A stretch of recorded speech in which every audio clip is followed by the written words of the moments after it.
What's up, everybody? Welcome back to the channel. I feel like I need to do a formal greeting since we're in a casual setting. Good news and bad news. The good news is the power should be back on today as of 5:45. It is not. The bad news is the internet is not expected to come on until tomorrow. However, usually Comcast will give you a super long, super far estimate, and then you just wait for that white light to turn solid and you're good to go. Appreciate all the love and support in the comment section, everybody. You know, wishing me and my family well and giving me tips and stuff like that. I appreciate you. Wanted to talk about last night's game. I was able to watch last night's game from my phone.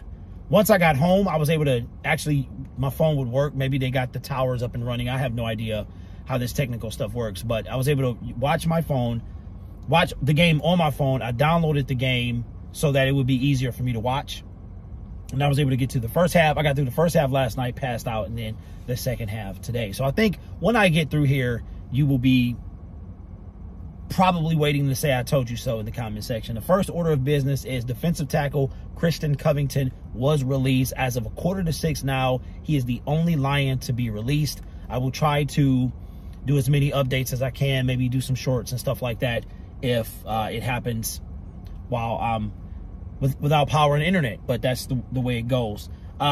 Couple things from last night, man. The first thing, Jack Campbell was everywhere. Jack Campbell, I could see really the starters are probably going to be Derek Barnes and Anzalone. They were both in street clothes yesterday, but when Jack Campbell has to come in, he's going to be the real deal. Dude was literally everywhere. That first quarter, the second quarter is kind of vanilla. We're really not going to talk about that. Not too much happened. Matter of fact, we'll get it out the way now. Nate Sudfeld was injured.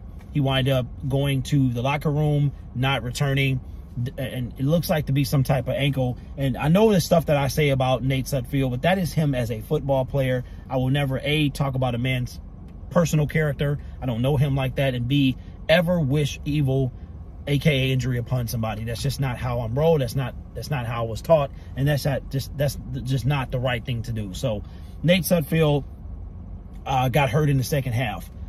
Early on, he had just come in, maybe a couple plays, and got hurt. So it's probable that the Lions could waive him with some type of injury settlement. But Jack Campbell everywhere. He literally, first quarter, man, dude was everywhere. Another thing, too, is, and this is the I told you so moment. Listen, what I said was James Houston would have a hard time making the team, but he actually made it look very easy over these last 3 games. Does have some stuff that he needs to work on, over pursuing, things like that. But he's definitely going to be on the team. So you can go ahead and put I told you so in the comment section, even though I didn't say he wasn't going to make the team. Another thing, too, the offensive line play was almost night and day. It was hard to believe it was the same guys that were out there yesterday that were out there last week. Maybe it's because the game was on a Saturday. You notice the two games the Lions won were both on Friday. Maybe that Saturday game was a little off and they just couldn't get it together. You know, I don't know, but they almost looked like a completely different unit. I mean, they weren't fantastic, but they were much better than they were last week. Craig Reynolds is going to be the number 3 running back. I was a little nervous for him because we didn't really see much. I mean, you couldn't do much with that offensive line from last week, but Craig Reynolds, a lot. He made 2 cuts. I think it was in the first quarter. He was running to the right. He cut and then cut again and was able to juke 2 guys and then ran it in for a big old hole, opened up for the touchdown. So now, what does that mean for Jamar Jefferson? What does that mean? And we're going to talk about what I think that means. Don't forget we got the practice squad. So a lot of these people that just missed the cut will go on to the, I believe the practice squad is still 16 men. But I think that Benny Snell could be running back number 4, at least going into the season so far. Another thing, too, is this is without doubt Teddy Bridgewater is number 2. He looked really good yesterday. I told y'all to calm down. Teddy looked horrible. If you went anywhere, let's say you get hired, right, to a new job, and you're going to a brand new job where you're used to doing that type of work, but it's completely different than what you're used to doing. Maybe your old job did it this way, but then your current job does it another way. That's Teddy Bridgewater. I remember when they interviewed him at training camp, and they said he was talking about how complex Ben Johnson's scheme was and how he had never really been anywhere where he had to learn what he learned in the like 3 or 4 days he was there. So kudos to these quarterbacks, man, who have to go out and learn this stuff and remember it, and protections, all that stuff. So Teddy Bridgewater looked fantastic yesterday. I still hate the gloves. I've always hated them, but he will be the number 2 backup. And I will say this: if Jared Goff, God forbid, goes down, I trust Teddy Bridgewater. I really do, to win us some games until, and if Jared Goff, like I said, Drew Brees was out for 5 games and Teddy went 5-0. So I feel comfortable in Teddy Bridgewater. I'll save the next one for last. Stephen Gilmore, Chase Lucas. Both was dogs last night. Chase was everywhere. Got the leaping interception. I mean, this dude, his body was horizontal, looked like a receiver. I mean, completely outstretched, was able to bring that ball in. And my favorite part of the entire interception was the fact that he rolled over and was able to secure the catch. That could have turned into 7 points, but instead it winded. I think the Lions were trolling at that period, or maybe it was tied. I think it was tied. They go down and they wind up going up to 20-10 before the Carolina Panthers. I was going to call them the Carolina Panthers. I do that a lot. That they scored, like they were going to score. So it was they got up 20-10 before the Panthers scored again. So that was fantastic. But Gilmore with the pick 6, making plays. I don't think the call was PI that Matt Ryan and Tiki Barber or whatever was saying it was. It looked like it was a bang bang. I mean, I've seen those plays in the NFL all last season, and I think, in my opinion, it was bang bang. I mean, it depends on how the ref is feeling that day, but to me, I think they both make the team. Chase is a draft Holmes Brad pick. See, you see what I did? Brad Holmes draft pick. And he also played to earn the role. So I think that he is going to make the team. Him and Gilmore. Gilmore really stepped up. Okay, now, probably the most interesting thing in this whole preseason is the wide receiver room. Jamison Williams suspended, doesn't count toward the roster, can't be with the team first 3 weeks. Is literally a non-factor for 3 weeks, and then he can come in. I believe that Jamison Williams might not be just automatically out there, or he's going to work his way in. It might be half the season, week 10, 11, before we really see J-Mo. So that leaves Chase Cota, Antoine Green, and Dylan Drummond.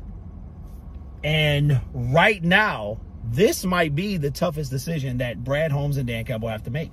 That in the secondary. It's tough. You have to go last night.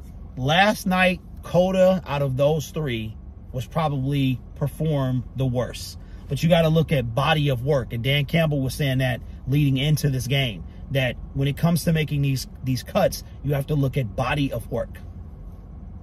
Antoine Green took it to the house, turned on the Jets. And then you have Dylan Drummond, who just seems to be there. All right, so I'm going to give you my take because this video is running a little long. I'll give you my take on all 3. Okay, Antoine Green, he seems like he's a little fragile. He went out yesterday. I think he came back in, but he's always grimacing, wincing. Something is always going on with Antoine Green, but the skill is there. The potential is there. Chase Cota has probably been the most consistent performer in the preseason, because it's like a best out of 3, right? So for 2 games, Cota was it. Yesterday had a touchdown pass that I think he grabs. He's definitely on the team. Misses it. Just was uncharacteristically dropping balls yesterday. So you have his body of work. And then you have Dylan Drummond, who is like the camp superstar. But on the field, during the games, it didn't show as much, right? So we going on a 10-minute mark, so I'm going to wrap this video up here. My prediction, based on body of work, Cota makes the team. Based on potential, Green makes the team. I think Dylan Drummond is the odd man out, which before yesterday, I said Green was the odd man out, but that's why we play the preseason. So I think that Starling Thomas, I didn't get a chance to talk about him, but I think that Dylan Drummond hits the practice squad if he doesn't get claimed by another team. And I think Starling Thomas V hits the practice squad if he doesn't get claimed as well. So those are my takeaways from yesterday. Again, Christian Covington right now is the only Detroit Lion that has been cut. So we are dwindling down, man, and expect these cuts to be quite staggered. But Pride of Detroit is doing an updated list, and we're going to check it out. So hopefully I will be back tomorrow, at least by the end of the day, man. And what we'll do is we'll have like a preseason wrap up, and maybe what we'll do instead of since depending on when this thing I get power back, we'll talk about instead of a preseason post game show, we'll do like a 53-man roster reaction, and we'll do our final record prediction for the Detroit Lions and stuff like that. So, man, thank you guys for all the love and support. I really appreciate you. It's because of you that I'm where I'm at today as far as on YouTube, man, and I couldn't be here without you. So I appreciate it, and hopefully we back feeling normal, man. You know what this feels like? Little House on the Prairie. Like every time we lose power, we have no luxuries. I think about time before power, and you watch shows where there's no power, and you're like, oh my God, how did they wash clothes, and how did they do all this stuff? So anyway, you guys are awesome. Take care of yourself and each other. And as always, go Lions.